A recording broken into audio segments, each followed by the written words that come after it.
आज की नारी कुछ भी करने में सक्षम है। अगर उचित मार्गदर्शन मिले तो वो क्या नहीं कर सकती। अगर एक रास्ता मिल जाए तो महिलाओं में इतना साहस होता है कि वो स्वयं के लिए रास्ते खोजती चली जाती हैं।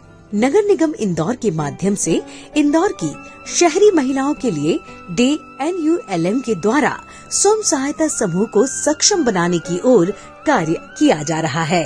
क्योंकि इंदौर हमारा स्वच्छता की और कदम 7 बार बढ़ा चुका है, तो हम महिलाओं ने भी सोचा कि हमारा कदम एक स्वस्थता की ओर बढ़े, क्योंकि स्वच्छता में भी हमारी बहनों को आगे लाना है। बहनों को अपनी खुद का ध्यान रखना पड़ेगा और स्वास्थ्य का ध्यान रखना पड़ेगा, और उन्हीं के स्वास्थ्य को ध्यान में रखते हुए हमने ये प्रोडक्ट तैयार किया है, सैनिटरी पैड, जो हमारी समूह की बहनें बनाती है और ये इस तरह से पैक होता है और इसको नाम दिया हमने स्वस्थ लक्ष्मी। सांझा मेले में हम सैनिटरी पैड का एक स्टॉल भी लगाने वाले हैं। वहां आने वाली सभी लक्ष्मियों के लिए स्वस्थ लक्ष्मी सैनिटरी पैड वहां सबके लिए उपलब्ध रहेगा और हम सभी बहनें वहां पर एक कदम स्वस्थता की ओर बढ़ाने वाली है। एक महिला के उत्थान से पूरे परिवार का उत्थान होता है, और जब उसे मार्गदर्शन मिले, शासन की योजनाओं का लाभ मिले, तो घर में उपयोग में आने वाले फिनाइल से भी आजीविका के रास्ते वो ढूंढ ही लेती है।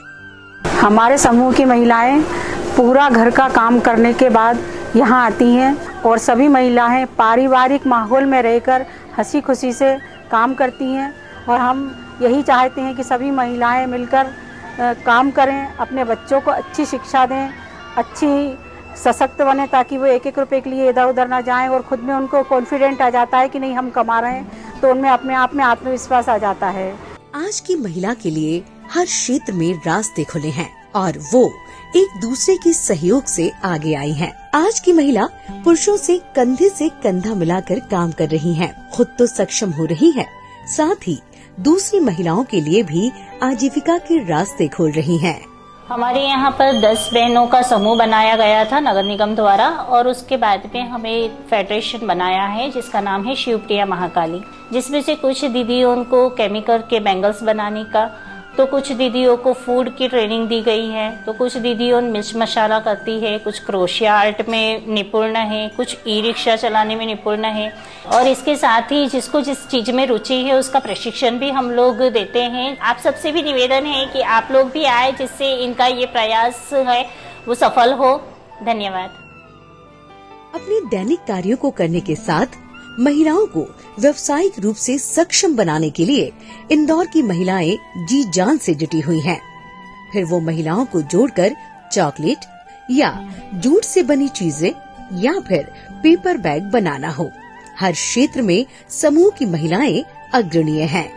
हमारे समूह की महिलाएं साथ में मिलकर चॉकलेट्स, कुकीज, जैम, जेली और आगे भी हमने इसको बढ़ाया है, अचार, पापड़, बड़ी, मुरब्बा, ये सब हम मिलकर बनाते हैं। हमारा इंदौर स्वच्छता में नंबर 1 चल रहा है, जिसके तहत गवर्नमेंट ने पॉलीथीन को बैन कर दिया है। इसीलिए हमने महिलाओं को पेपर बैग, पेपर के लिफाफे और पेपर के बाद में आर्टिकल्स बनाना सिखाए हैं। साझा उत्सव मेला जो लग रहा है उसमें हमारी यहाँ की महिलाएं पूरा पार्टिसिपेट कर रही हैं, और हम इस मेले में फूड की बहुत सारे आइटम रखने वाले हैं, जैसे मिलेट्स, चॉकलेट्स है, नींबू, मिर्ची और आंवले के अचार है, मेथी दाने का अचार है, और पेपर वर्क भी रखेंगे। हम ये भी दिखाएंगे मेले में कि हम इंदौर की महिलाएं सब नंबर 1 है और बहुत अच्छा प्रोडक्ट बनाते हैं। दूसरों की बनाई राह पर चलना बहुत आसान होता है, लेकिन खुद के लिए रास्ता बनाना उतना ही कठिन होता है। लेकिन जब एक बार रास्ता बन जाए तो सबके सहयोग से उस पर चलने से मंजिल तक पहुंचना आसान हो जाता है। गाय जो दूध देती है उससे अर्निंग होती है, लेकिन जो दूध नहीं देती है वो गाय की अर्निंग नहीं होने के कारण गाय लावारिस छोड़ दिया जाता है। तो हम सभी समूह की महिलाएं वो गोबर को खरीदते हैं और उससे विभिन्न प्रकार के आर्टिकल बनाते हैं। यहाँ तक कि हम फेस्टिवल अकॉर्डिंग भी आर्टिकल बनाते हैं, मोमेंटो, ऐसी बहुत सारी चीजें हैं जो गोबर से बनती हैं, क्योंकि देश विदेश सब जगह हमारा माल तो जाता ही है, मतलब हमारे गोबर के आर्टिकल जाते हैं, लेकिन इंदौर के लोगों को भी देखने को मिलेगा कि गोबर से भी बहुत सारी चीजें बन सकती है। इंदौर के स्व सहायता समूहों की महिलाओं के लिए सांझा उत्सव 2024 अपने आप को सक्षम बताने के लिए और नए रास्ते खोजने के लिए उजाले की किरण लेकर आया है।